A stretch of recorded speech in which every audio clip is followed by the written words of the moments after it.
마태복음 9장 27절부터 31절까지 어떤 이야기가 있는지 우리 함께 또 합독하도록 하겠습니다.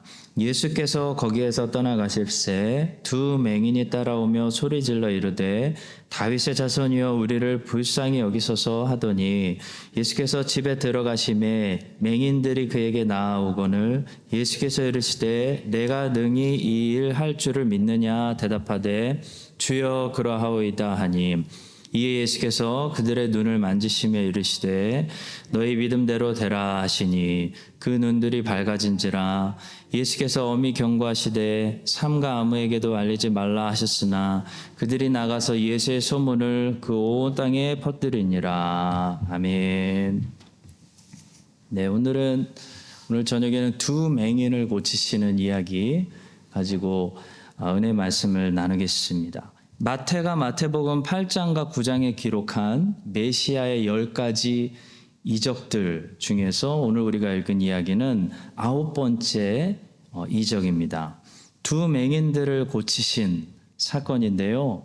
이 10가지 이적들이 각 이야기마다 우리에게 주고자 하는 그 메시지가 다릅니다. 메시지만 다른 것이 아니고 이 각 이야기를 통해서 우리는 하나님이 어떤 분이신지 이 하나님의 속성을 또한 알게 됩니다. 오늘 이야기를 통해서 우리는 예수님의 어떤 부분을 배우게 되며 오늘 이야기에 담겨 있는 이 하나님의 메시지는 무엇인지 몇 가지 살펴보도록 하겠습니다. 자, 첫 번째로 오늘 말씀은 예수님이 이 사람이 볼 수 있도록 비추어 주시는 빛이시라는 사실을 우리에게 말씀합니다. 우리는 이 안과 전문가가 아니어도요, 하나님이 만드신 이 눈이라는 것이 빛을 의지하고 기능한다라는 사실을 잘 알고 있습니다. 우리 눈에서는 빛이 스스로 나오지 않죠. 우리 눈은 빛이 비추어 줄 때 볼 수 있도록 디자인되어 있습니다. 아무리 예쁘고 큰 눈을 가지셨어도 빛이 차단되면 눈은 기능을 멈춰 버리는 거죠. 마치 물고기가 지느러미를 가지고 있어도 물이 없으면 헤엄칠 수 없는 것과 같습니다. 심장이 아무리 건강해도 산소가 없으면 뛸 수 없는 것과 같습니다.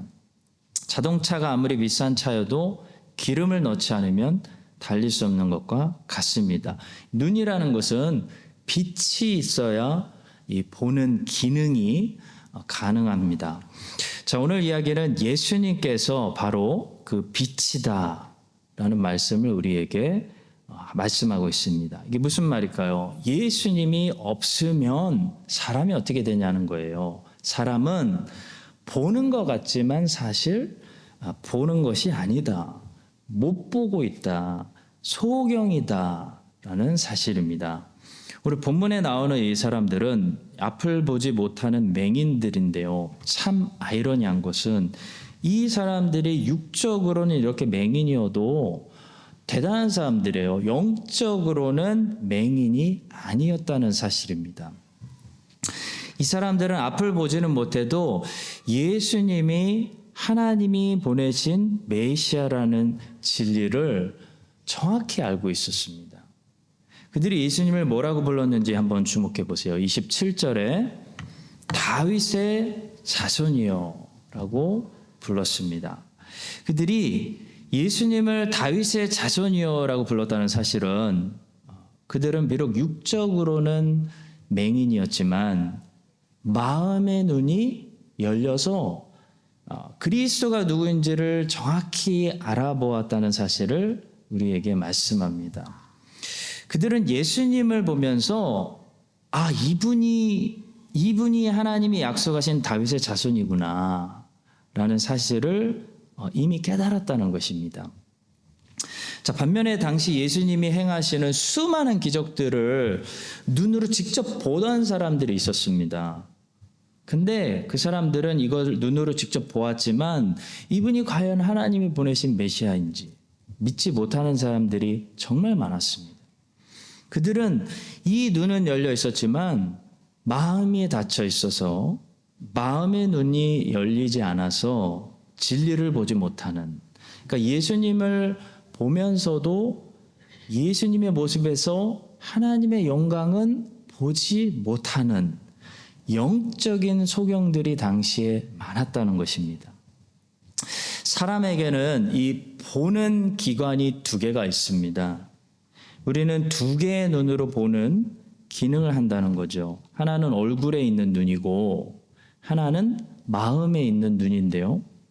얼굴에 있는 눈은 육적인 것과 물질적인 것을 보지만 영적인 것과 하나님의 영광은 마음의 눈으로 본다라는 것입니다. 근데 둘 다 보려면 빛이 필요하다는 거죠. 빛이 있어야 볼 수 있습니다. 육적인 눈을 볼 수 있게 해주는 빛은 태양입니다. 그렇지만 영적인 것을 볼 수 있게 해주는 빛은 예수님이라는 사실입니다.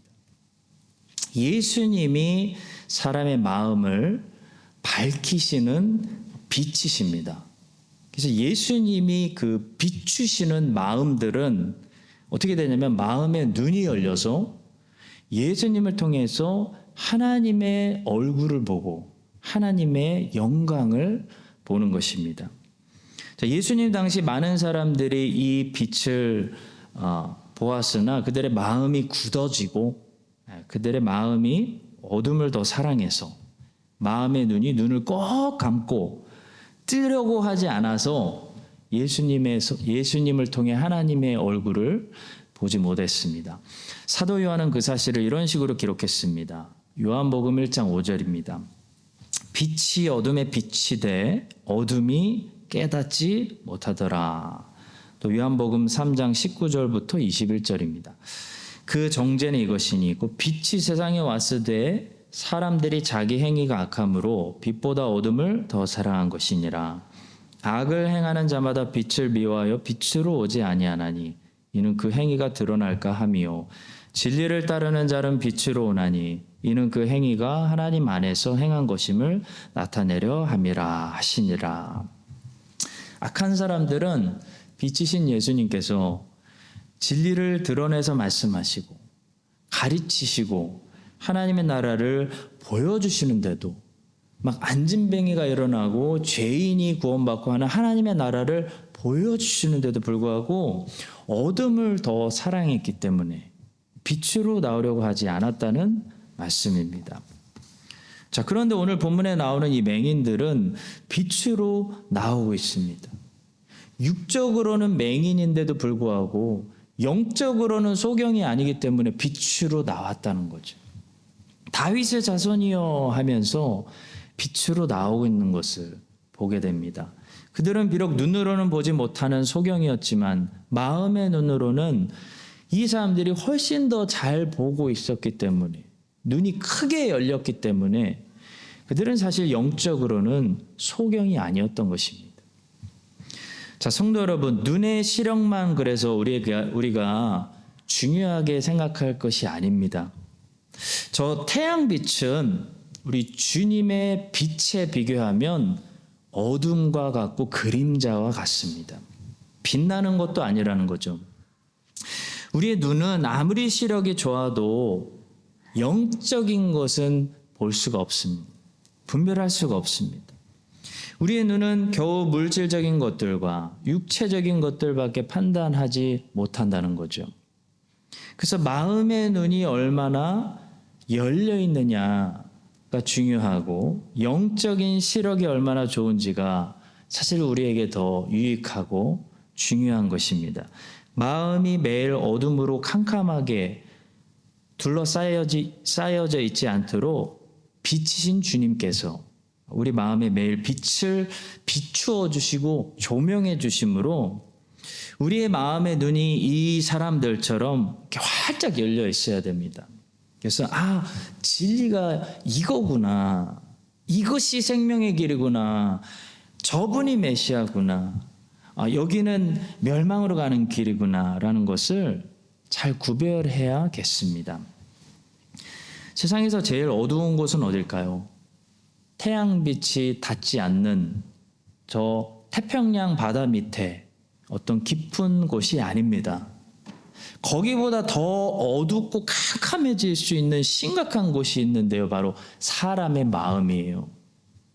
사람의 마음은 이 빛이신 그리스도가 비추어 주시지 않으면 저 태평양의 깊은 바다 밑보다 훨씬 더 캄캄할 수 있고 훨씬 더 어두워지기 때문에 분별하지 못하고 생명의 길이 뭔지 사망의 길이 뭔지 분별하지 못하고 사망의 길을 열심히 걸어가면 이게 복된 길이다 라고 착각하게 되는 그런 일들이 우리 사람들에게 일어나게 된다는 거죠.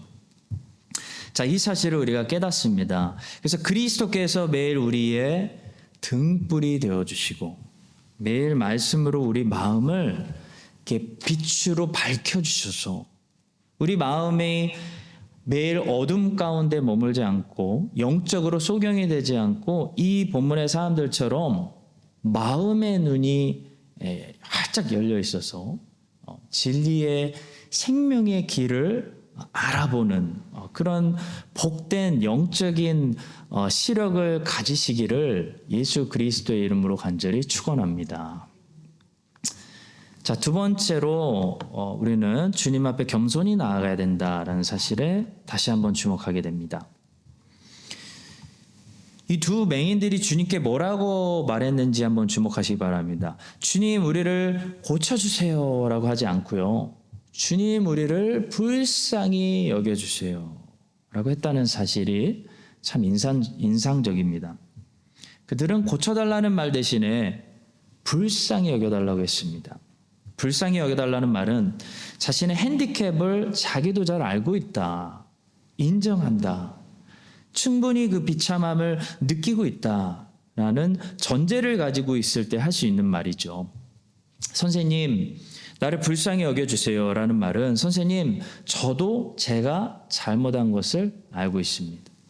판사님, 저를 불쌍히 여겨주세요 말은 저도 제 잘못을 인정합니다 라는 말과 같습니다. 따라서 이 맹인들은 지금 자기 의를 전혀 가지고 있지 않은 사람들입니다. 자기 의가 전혀 없는 사람들, 자기를 이미 부인하여 자기도 자기를 부인하여 주님, 나를 불쌍히 여기소서, 예수님께서 기뻐하시는 그런 겸손한 모습으로 나왔다는 거죠. 자, 우리는 주님께 나아갈 때 이렇게 나아가고 있는지 오늘 돌아보게 됩니다. 주님, 고쳐주세요.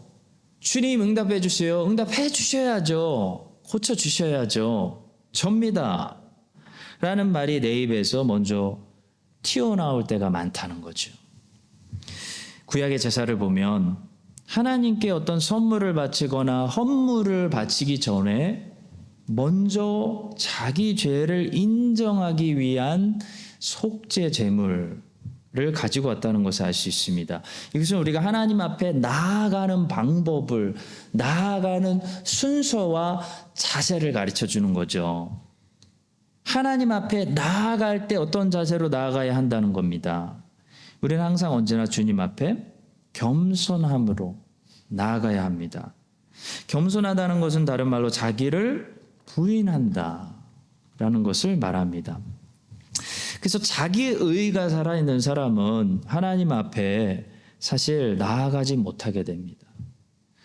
주님, 저는 저를 부인합니다. 저를 인정하지 않습니다. 저를 신뢰하지도 않습니다. 저는 저를 못 믿겠습니다. 저는 형편없습니다. 저는 예수 그리스도를 신뢰합니다. 예수 그리스도를 바라보려고 나왔습니다. 그런 자세로 나아가는 것이, 예수를 기대하고 의지하고 나아가는 것이 겸손이라는 거죠. 이걸 줄여서 한마디로 말하면 주님, 나를 불쌍히 여기소서 라는 고백이 되는 것입니다. 자, 성도 여러분, 당당하게 우리가 아버지 앞에 자녀로서 나아가는 것과 뻔뻔하게 나아가는 것은 다른 것입니다. 구별할 필요가 있습니다. 담대함은 뻔뻔함이 아닙니다. 담대함, 당당함은 태도와 관련된 것이 아니고요, 믿음의 영역입니다. 우리는 믿음이 강할수록 어떻게 되냐면 담대해지고 당당해집니다. 하나님 앞에 나아갈 때는 우리의 의를 어차피 다 버리고 예수님의 의 붙들고 나아가는 것이 믿음입니다. 이런 사람들은 자기 공로 가지고 하나님 앞에 어차피 나아가려고 하지 않고 자기 공로를 배설물로 버리고 복음 붙들고 예수 붙들고 예수님의 의 붙들고 그 칭의를 가지고 하나님 앞에 믿음으로 나아가는 것이기 때문에 담대하다는 거예요. 그런 차원에서 당당하다는 겁니다. 그런 차원에서 아버지 저 또 왔습니다라고 또 나갈 수 있다는 거예요. 사탄이 아무리 정죄해도 너 같은 놈이 어떻게 나아갈 수 있어라고 정죄해도 내 마음속에 심지어 양심조차도 아무리 나를 정죄해도 이런 사람들은 흔들리지 않는 거예요. 어차피 나를 붙들고 나아가는 것이 아니고 예수 붙들고 나아가기 때문에 담대하게 나아가는 거예요. 나는 어차피 내 공로와 내 의 가지고 하나님 앞에 나아가서 인정받으려고 하는 거 아닙니다. 나는 지금 예수 그리스도가 나에게 주신 그분의 의 붙들고 나아가려고 하는 것이기 때문에 나는 두렵지 않습니다. 나는 담대합니다. 나는 예수 그리스도만 높입니다. 라고 고백하는 것이 믿음이라는 거죠. 믿음의 영역은 그래서 우리를 담대하게 만듭니다. 그래서 담대함과 당당함은 믿음에서 오는 것이지 그것은 태도의 영역이 아닌 것이죠. 그런데 뻔뻔한 것은 태도의 문제입니다. 우리는 담대하게 믿음으로 나아가지만 우리의 자세와 태도는 겸손해야 된다는 거죠.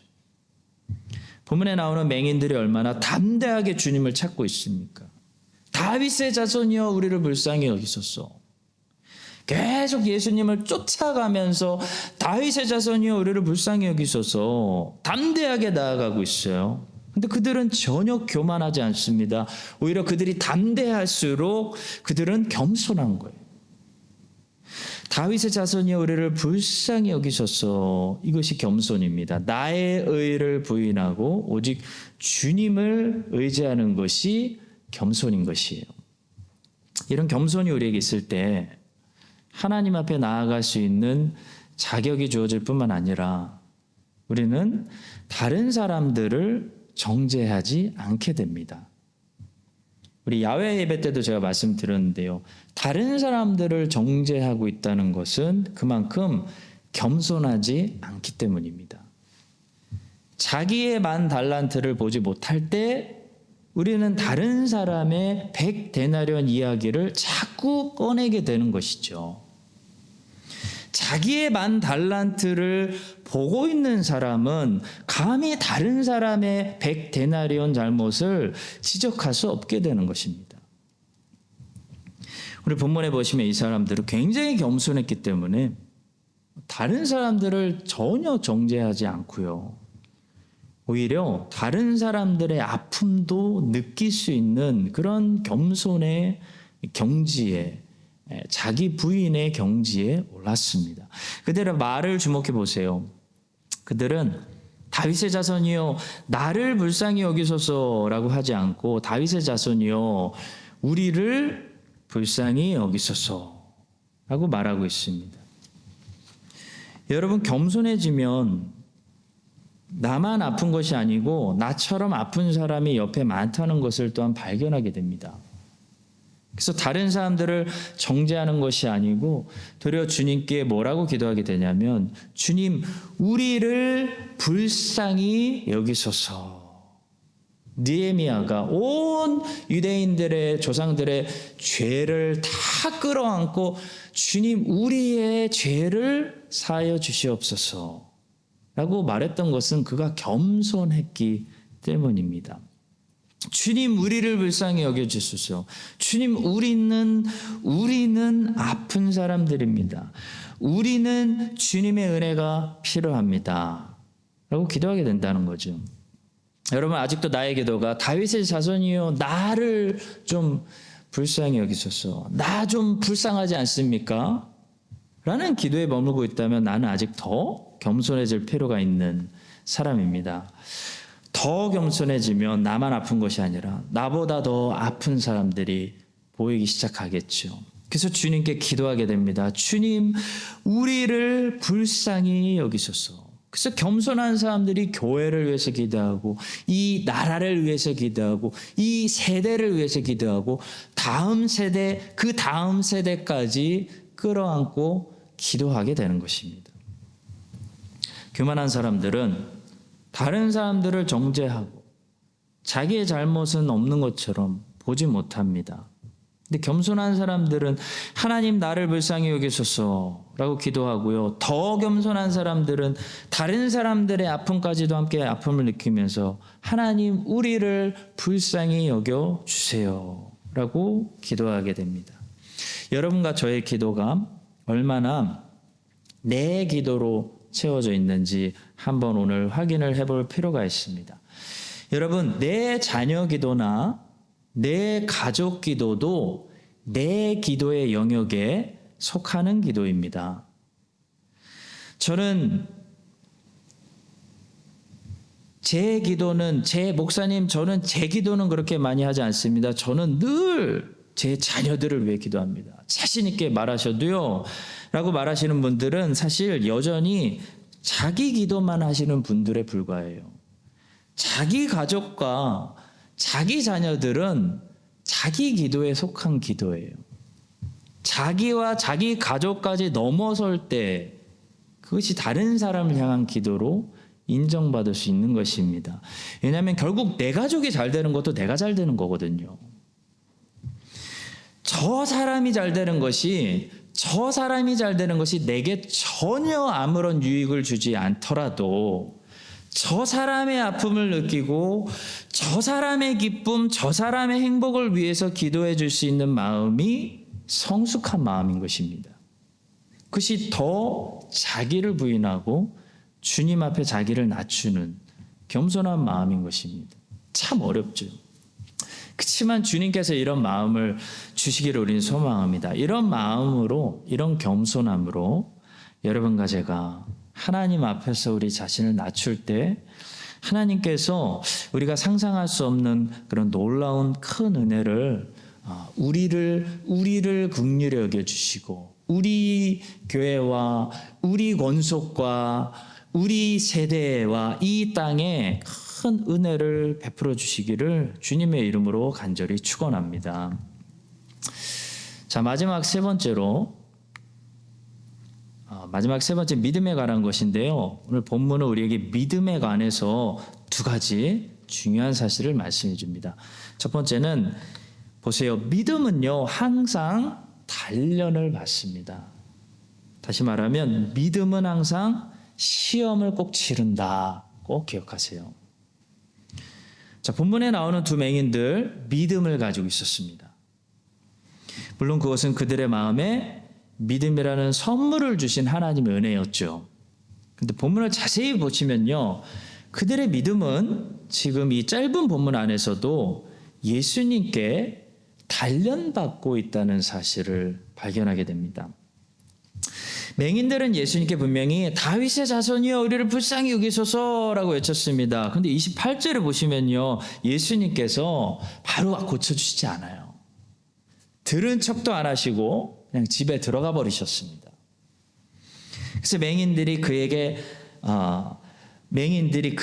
더 나아갔다. 다시 말해 맹인들이 포기하지 않고 집에까지 주님을 찾아서 들어왔다. 그렇게 말씀하고 있어요. 한번 27절과 28절을 제가 다시 연달아 읽어보겠습니다. 예수께서 거기서 떠나가실새 두 맹인이 따라오며 소리질러 이르되 다윗의 자손이여 우리를 불쌍히 여기소서 하더니 예수께서 집에 들어가심에 맹인들이 그에게 나아오거늘 예수께서 이르시되 내가 능히 이 일을 할 줄을 믿느냐 대답하되 주여 그러하오이다 라고 마태는 기록했습니다. 그러니까 예수님께서 걸어가실 때 맹인들이 계속 따라가면서 도와달라고 소리쳤는데요, 예수님이 안 도와주셨다는 거예요. 집에 들어가셨다는 거예요. 그래서 맹인들이 또 그분께 나아갔다. 그랬더니 질문을 하시더라. 뭐 이런 내용입니다. 자, 여러분, 주님께 맹인들이 기도하고 간구했다고 해서 쉽게 응답이 온 것이 아니었습니다. 꼭 기억하십시오. 기억하시고 위로받으십시오.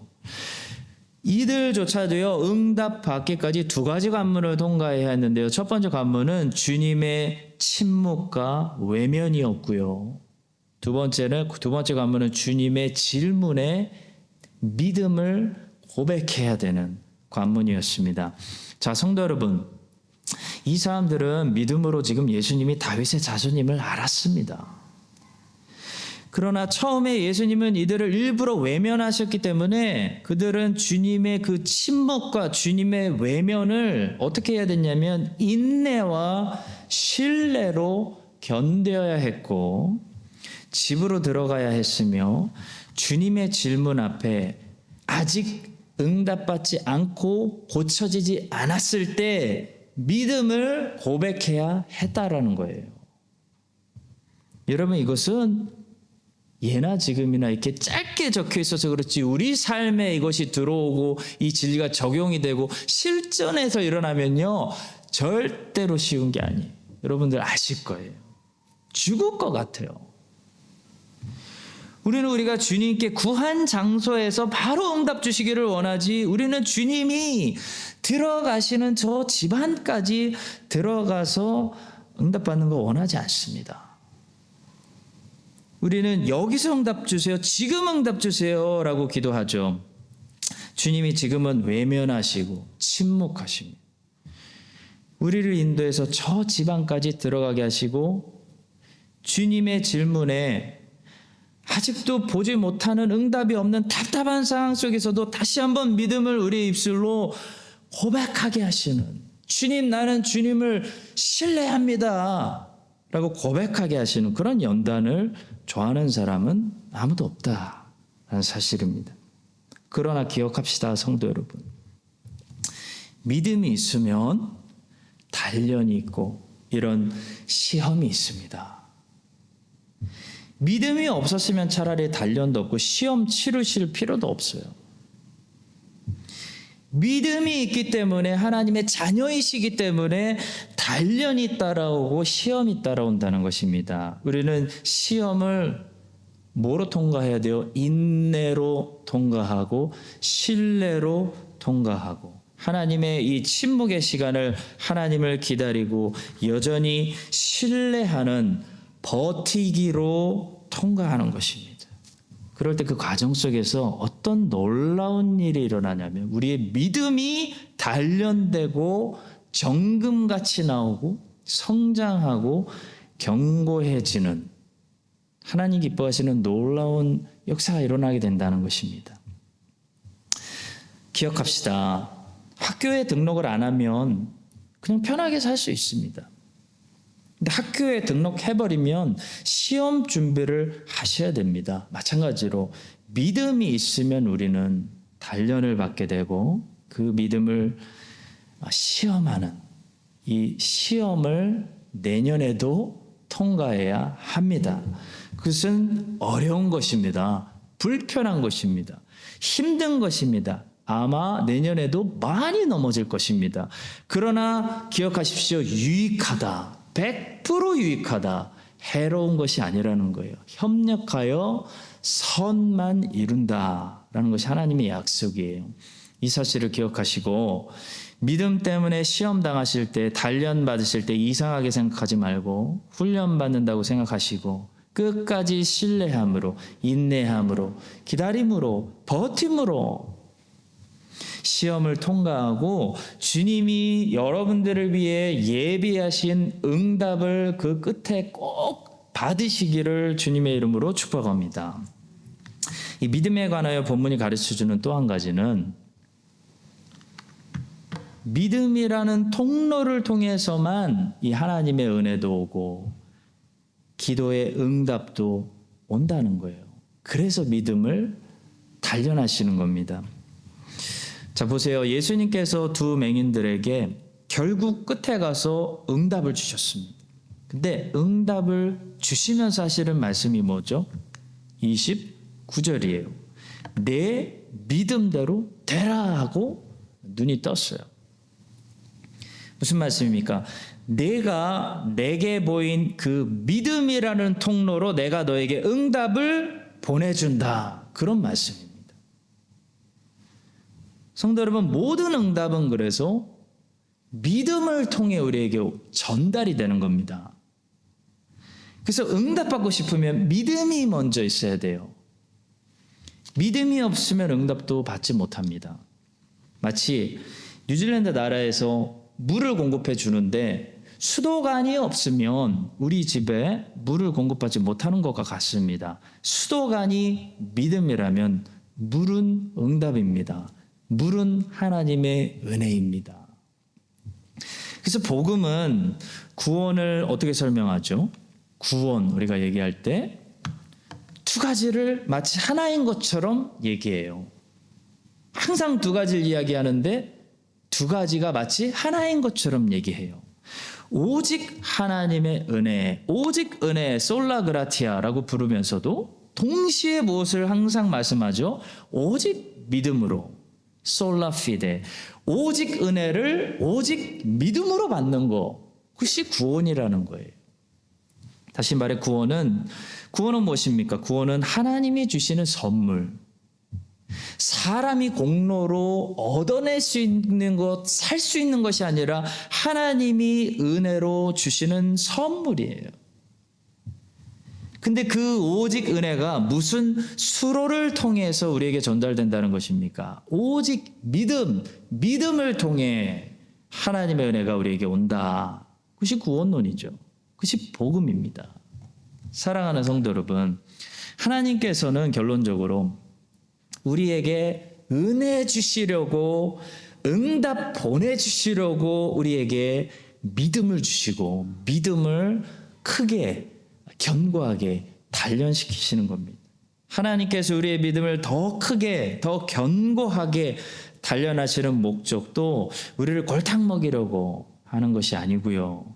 이 수로가 튼튼해야 물이 팍 콸콸 그냥 잘 공급되는 것처럼 믿음이 견고해야 어떤 상황 속에서도 흔들리지 않고 하나님을 신뢰하고 아브라함처럼 하나님을 기다릴 수 있는 이 믿음이 견고해야 하나님이 주시는 놀라운 은혜들, 응답들을 우리가 받을 수 있기 때문입니다.